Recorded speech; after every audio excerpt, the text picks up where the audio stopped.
Hello, it's good to be back. I've had a few days holiday. I was hoping to get back onto this on Tuesday. That didn't quite happen, but here we are back in John's Gospel. I'm doing this in between preparing for a wonderful wedding that we have today, hence the shirt, but no tie yet. Anyway, we're going to continue in John 20 and just want to look at just some of the key things in this last bit of this passage.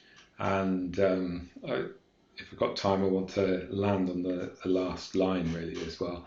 So Jesus has been appearing to many of the disciples, and we have here in verse 19.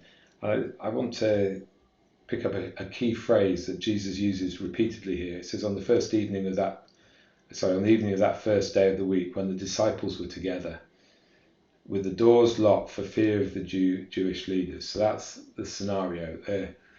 The resurrection has happened. They're on one hand excited, on another hand confused, on another hand fearful. There's a huge amount of different emotions going on, and they fear that they could be next. In the same way that Jesus died, they could be killed. And it says, so remember, the doors are locked and there's no way in. And it says, Jesus came and stood among them. I love that. There's no barrier to Jesus.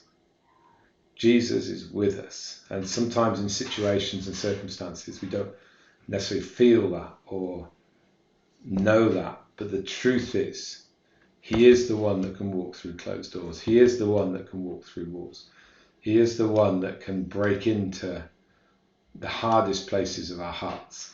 He is Jesus, the all-powerful, the one that literally can be everywhere and anywhere. And anyway, when he comes in, I love this phrase. He just says, peace be with you. Now you look at the context of what's going on at that time, and you look at the context, they're full of fear, anxiety, uncertainty. And I believe that when Jesus speaks like this, he's not just speaking a word. It's like, have a nice day. But there's something powerful that goes on in the spirit. Jesus at previous time says, my peace I give you, my peace I leave with you. And I like to think of peace not as just words, but peace is the substance of heaven. It's a substance. It's real. It's tangible. And that as Jesus spoke those words, that we see that he wasn't just speaking words, but there was impartation. I believe at that moment the disciples would have felt that peace come upon them. At that moment where they're full of fear and anxiety, and at that moment where even the appearance of Jesus could have generated more fear, the truth was that peace filled the room. It would have been like a sign to them. And it says that Jesus, he showed them his hands, his side. And it says the disciples were overjoyed when they saw the Lord. You see, to me, there's an important part of this journey here. Though Jesus was resurrected, something has changed in Jesus from when he was with the Father before he came to earth. It's like the piercing of his side, of his hands, in one sense was permanent.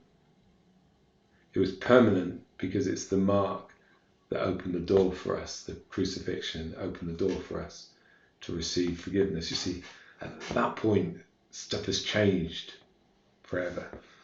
So what were they overjoyed at? They were overjoyed at seeing the Lord. And what does Jesus say to them? He says, peace be with you. Then he breathed on them. He says, receive the Holy Spirit. Who's the Holy Spirit? The Holy Spirit is the one that brings peace. And then Jesus talks about forgiveness of sins. So for you and I, we have the Holy Spirit, but there are moments when we need to release to one another peace. So if today you're in a place where you're like, I'm a bit all over the place, there's a substance of heaven for you. It's called peace. It's not just words. So I release peace to you in your home, in your car, wherever you are. Hopefully you're not watching it in your car, maybe listening. But wherever you are, I release peace to you. Let the peace of God, the King of Kings, the Lord of Lords, let the peace of Jesus come upon you. And I declare that you live from a new place, a new depth, a new understanding of the peace of God. Now it's interesting, isn't it? He said there's one disciple who wasn't there. And I think there's an aspect that even the fact he wasn't there probably showed a little bit of where his heart was at, that there was a struggle going on inside him. And so when he arrives back, he basically says, he's told, we've seen the Lord. And he's struggling. His struggle is like, unless I see the marks of the nails in his hands and put my fingers where the nails were and put my hand in his side, I will not believe. It's like, that's not a rational statement. It's one thing to say, if I see it, I'll believe it. This is another. It's like, if I stick my finger in it, if I stick my hand in it, then I'll believe. It's like, these are statements full of doubt, full of anxiety. And he doesn't get his answer straight away. It's a week later, the disciples are together and Thomas is with them. It's like, this occasion he's there. It says, though the doors were locked, Jesus came and stood with them. And what did he say? Peace be with you. Peace. This is Jesus' declaration. And he says to Thomas, it's like he'd heard what he said. He said, put your finger here and your hands there. Reach out your hand, put it into my side. Stop doubting and believe. And Thomas said, my Lord and my God. And he goes on, because you've seen me, you've believed. Blessed are those who've not seen and yet have believed. Thomas, at that moment, that was his transforming moment. And I think there's something about that where we need those moments of transformation, of change, of deep change. And we've just got time to land on the last bit of this verse. It says, Jesus performs. This is after the resurrection. Many other signs in the presence of his disciples which are not recorded in this book. But these are written that you may believe that Jesus is the Messiah, the Son of God, and that by believing you may have life in his name. And I think when you look at that and you say, okay, so we haven't got all the miracles written down. We've got some amazing miracles. We haven't got all the stories. But I think it's like what God's done is pulled together and caused the writers of the Bible to pull together stories that give that framework, give that sense of the fullness of the areas that Jesus could deal with. What's the illness of the day that it creates terror among the people with leprosy? Jesus healed leprosy. What's the ultimate thing that can be overcome? It's death. Jesus resurrected people. The other side of what Jesus did, he calmed storms. Other side of what he did was he healed, countless people, sometimes everybody, and he fed people.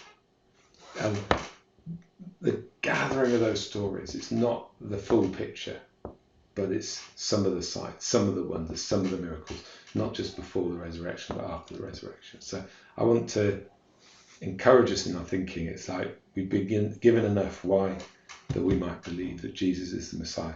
Then it's like there's an open door of promise for us to live in, for us to experience. So I shall stop there and just leave us with that to think about. Bless you.